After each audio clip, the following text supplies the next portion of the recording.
ପିଲାମାନେ ଆଜି ଆମେ ସରସ୍ୱତୀ ଶିଶୁ ମନ୍ଦିର ବାର୍ଷିକ ପରୀକ୍ଷା 2024-25ରେ ଆସିଥିବା ପ୍ରଥମ ଶ୍ରେଣୀ ଗଣିତ ମୌଖିକ ପ୍ରଶ୍ନ ଆଲୋଚନା କରିବା। 51 ପ୍ରଶ୍ନ, 1 ଟଙ୍କା ଯେ କେତେ ପଇସା? ଆନ୍ସର କ'ଣ ହେବ? 1 ଟଙ୍କା ହେଉଛି 100 ପଇସା। 1 ଟଙ୍କା 100 ପଇସା। 2 ପ୍ରଶ୍ନ, 58ରେ କେଉଁ ଅଙ୍କର ମୂଲ୍ୟ ବେଶୀ? 58 ଦେଖ ପିଲାମାନେ ଦେଖିବା, 58ରେ 5ର ସ୍ଥାନୀୟ ମାନ ହେଉଛି 5 10 ବା 50 ଏବଂ 8ର ସ୍ଥାନୀୟ ମାନ ହେଉଛି 8 1 ବା 8। ତେଣୁ 50 ବେଶୀ ନା 8 ବେଶୀ? 50 ବେଶୀ। ତେଣୁ କେଉଁ ଅଙ୍କର ସ୍ଥାନୀୟ ମାନ ବେଶୀ? 5 ଅଙ୍କର ସ୍ଥାନୀୟ ମାନ ବେଶୀ। 58ରେ 5 ଅଙ୍କର ସ୍ଥାନୀୟ ମାନ ବେଶୀ। ଉତ୍ତର କ'ଣ? 5। ଗ ପ୍ରଶ୍ନ, ଘଣ୍ଟାରେ ଥିବା ଛୋଟ ଓ ମୋଟା କଣ୍ଟାଟିର ନାମ କ'ଣ? ଉତ୍ତର କ'ଣ ହେବ? ଘଣ୍ଟାରେ ଥିବା ଛୋଟ ଓ ମୋଟା କଣ୍ଟାଟି ହେଉଛି ଘଣ୍ଟା ଘଣ୍ଟା।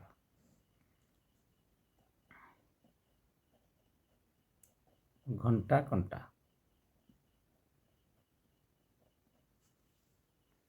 ଘ ପ୍ରଶ୍ନ, ସପ୍ତାହ କେତେ ଦିନ? ଏକ ସପ୍ତାହ ହେଉଛି 7 ଦିନ। କେତେ ଦିନ? 7 ଦିନ।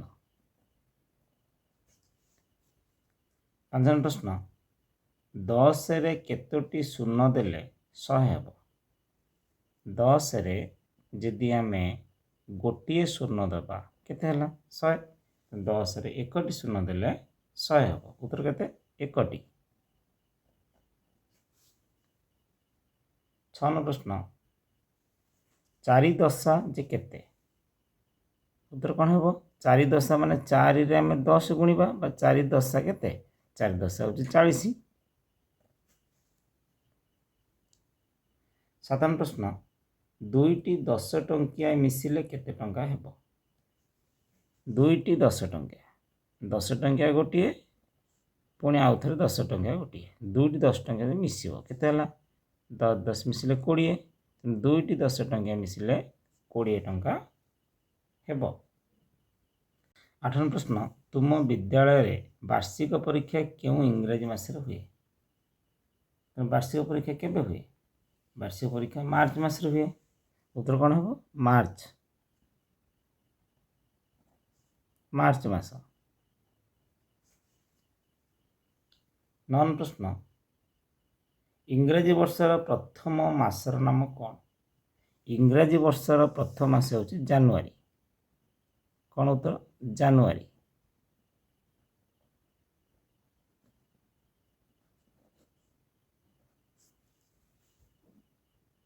ଇଂରାଜୀ ବର୍ଷର ପ୍ରଥମ ମାସର ନାମ ହେଉଛି ଜାନୁଆରୀ।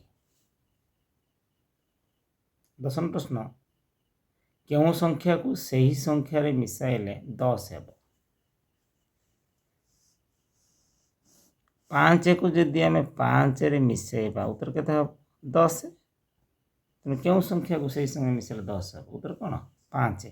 5କୁ 5ରେ ମିଶାଇଲେ ଉତ୍ତର ହେଉଛି 10। 11 ପ୍ରଶ୍ନ, 60 ଠାରୁ 70 ପର୍ଯ୍ୟନ୍ତ କେତୋଟି ସଂଖ୍ୟା ଅଛି? 60 ଠାରୁ 70 ପର୍ଯ୍ୟନ୍ତ ସଂଖ୍ୟା କେତୋଟି ଅଛି ପିଲାମାନେ? 11ଟି ସଂଖ୍ୟା। କେମିତି ଜାଣିବା? 60ରୁ ଆମେ 70 ପର୍ଯ୍ୟନ୍ତ ଗଣିଯିବା। 60, 61, 62, 63, 64, 65, 66, 67, 68, 69, 70। କେତେଟା ହେଲା? 1 2 3 4 5 6 7 8 9 10 11ଟି। ଉତ୍ତର କେତେ ହେବ? 60ରୁ 70 ପର୍ଯ୍ୟନ୍ତ ଆମର 11ଟି ସଂଖ୍ୟା ଅଛି। ଏମିତି ମଧ୍ୟ କରିପାରିବା। ଆମେ କ'ଣ କରିବା? 70ରୁ 60 ବିয়োଗ କରି 1 ଯୋଗ କରିଦେବା। 70ରୁ 60 ବିয়োଗ କଲେ କେତେ ହେବ? 10। 10ରେ 1 ଯୋଗ କଲେ 11ଟି। ଏମିତି ମଧ୍ୟ କରିପାରିବା। 52 ପ୍ରଶ୍ନ, ସପ୍ତାହର ଶେଷ ବାର ନାମ କ'ଣ? ସପ୍ତାହର ଶେଷ ବାର ହେଉଛି ଶନିବାର। ଉତ୍ତର କ'ଣ ହେବ? ଶନିବାର।